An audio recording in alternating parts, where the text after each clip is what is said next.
All right. Well, what I saw at the defense is we still have a lot of work to do in learning how to play with each other. You know, this team doesn't know quite yet how to relate to each other.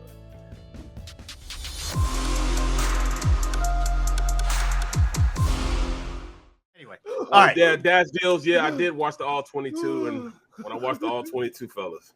All right. Let's go there. So they're back at practice today.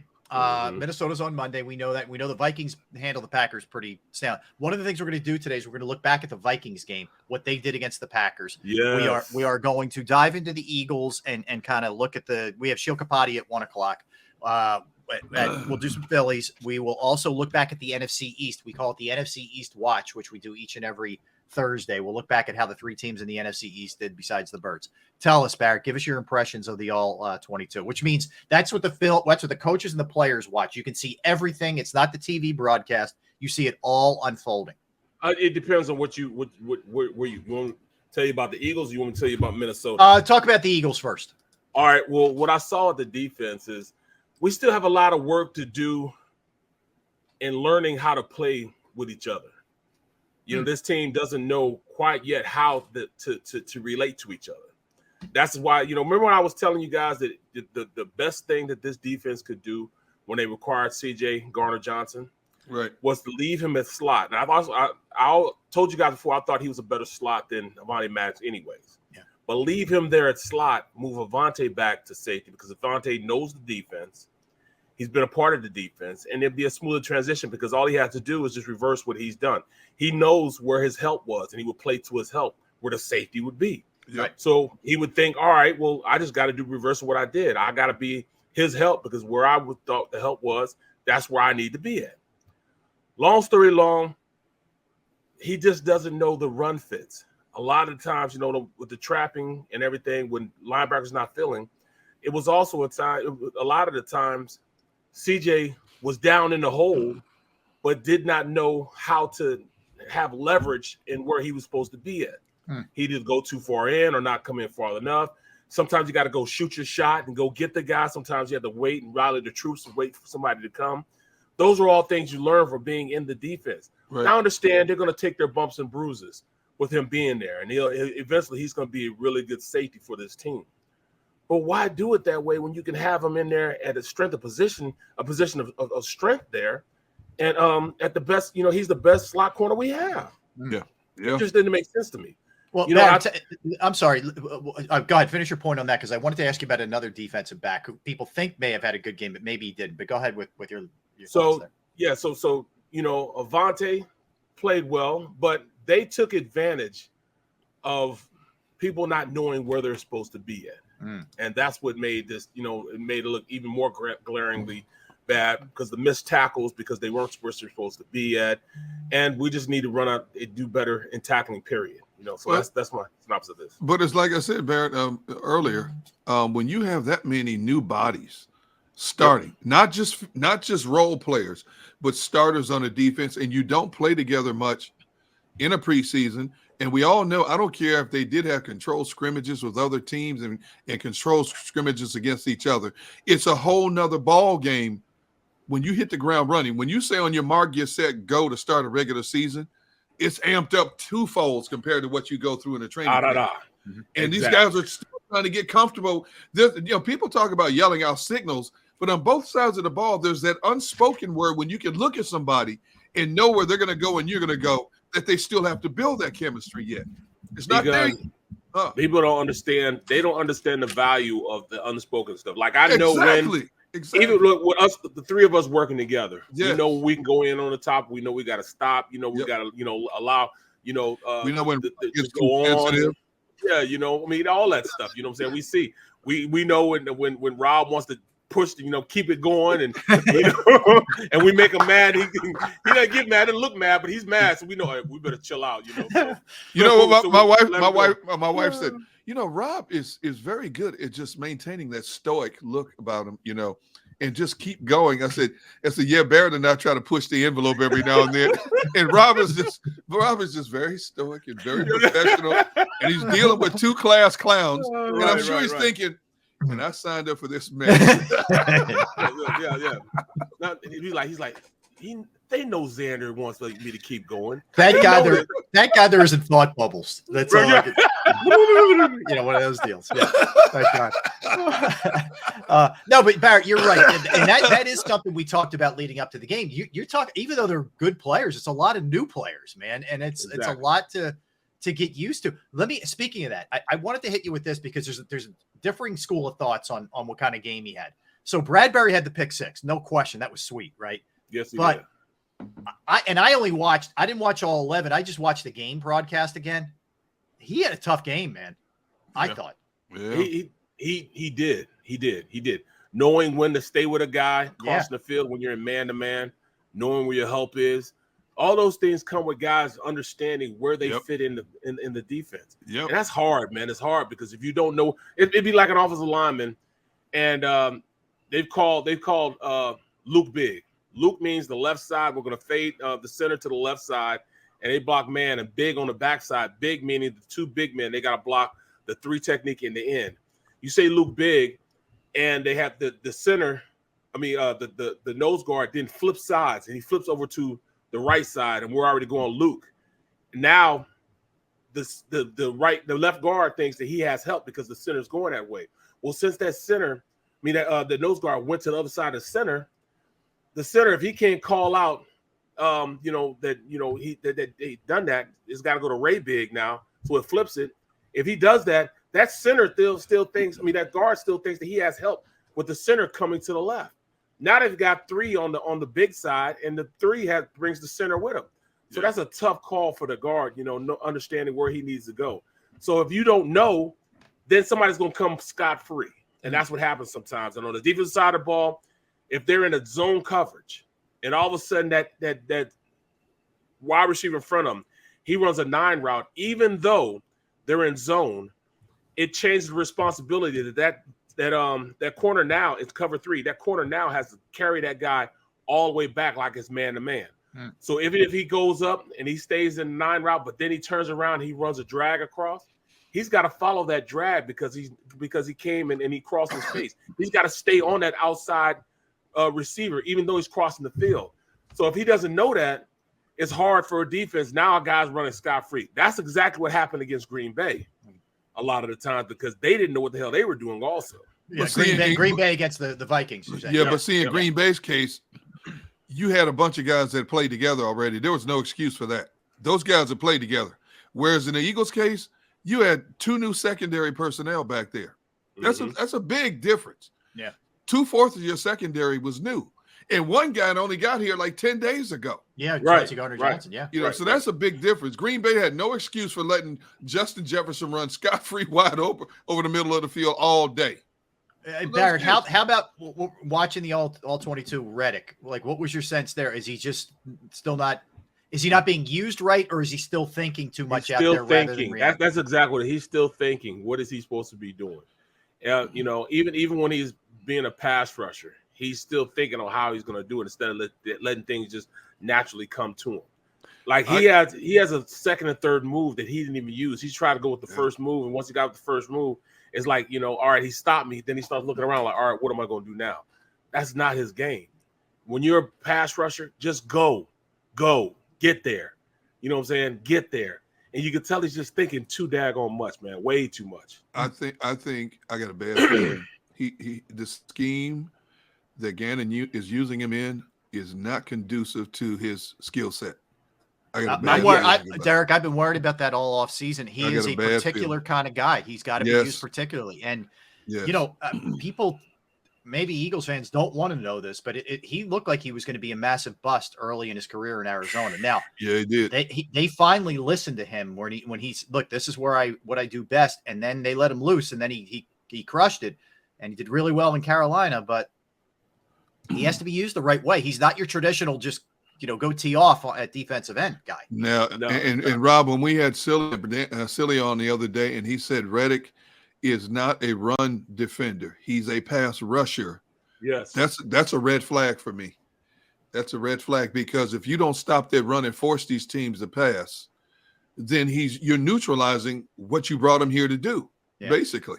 Yep. Yeah. Well, I'm worried about it. Sure. He's almost too specialized. And there lies the problem. Yes, When you're yeah. too specialized, that means that you're a one-trick pony, and you don't want him to be out there. You want a guy to pull full speed. You don't want a guy thinking.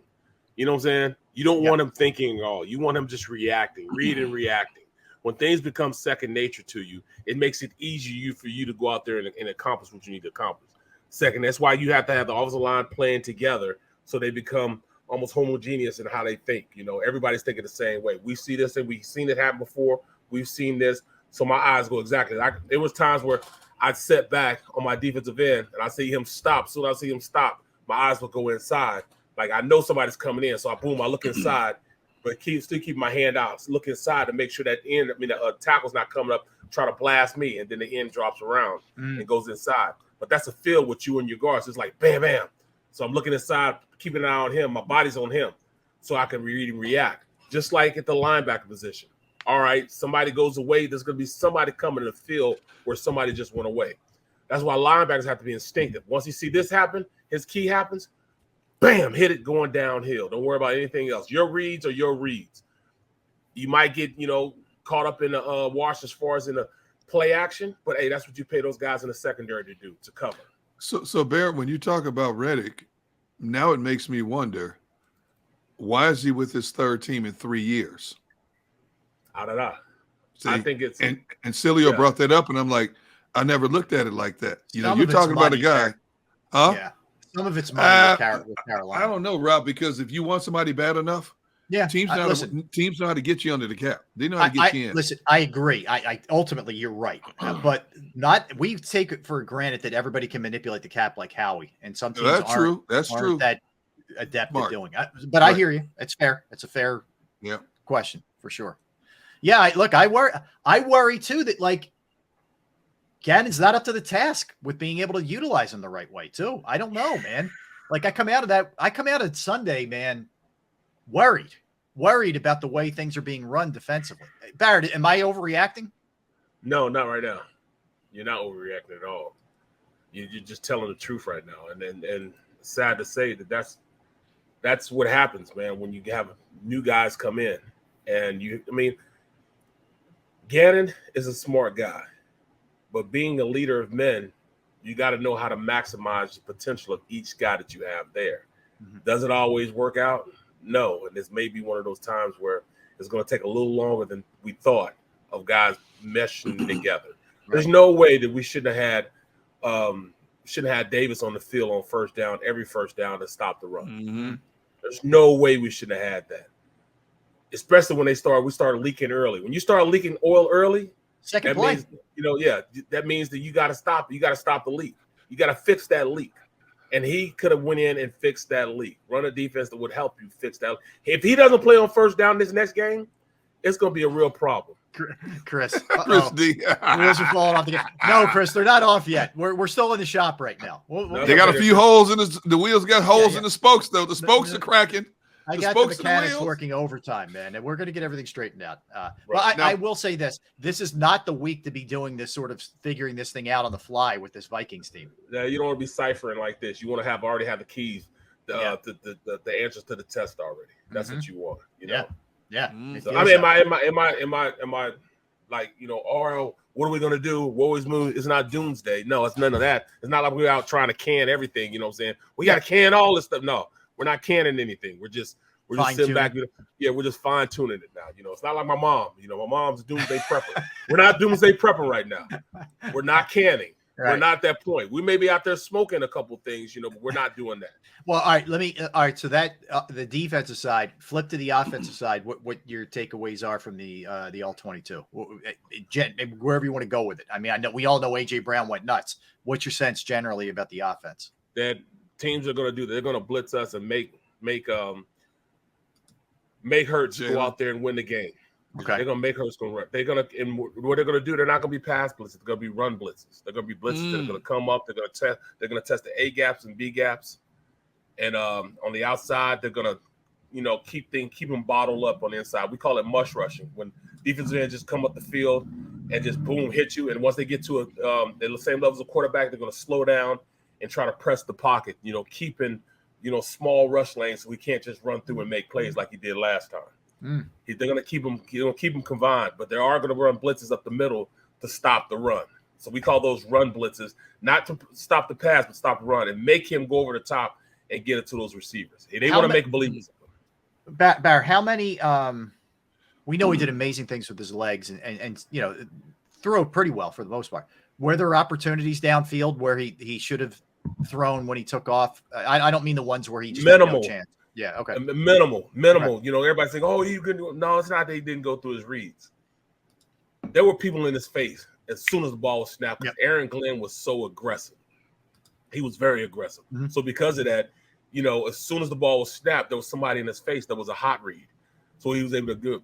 When he had time, he tried to go through his read. There's only like 2 times that he ran without, no pressure on him. So it wasn't like he did what he had to do. He got the ball out in quick fashion also. Yeah. Even the ones he threw to he threw 2 passes. I thought that Smith dropped 2, caught 1, and 1 it was overthrown. Nullified with the penalty, the catch.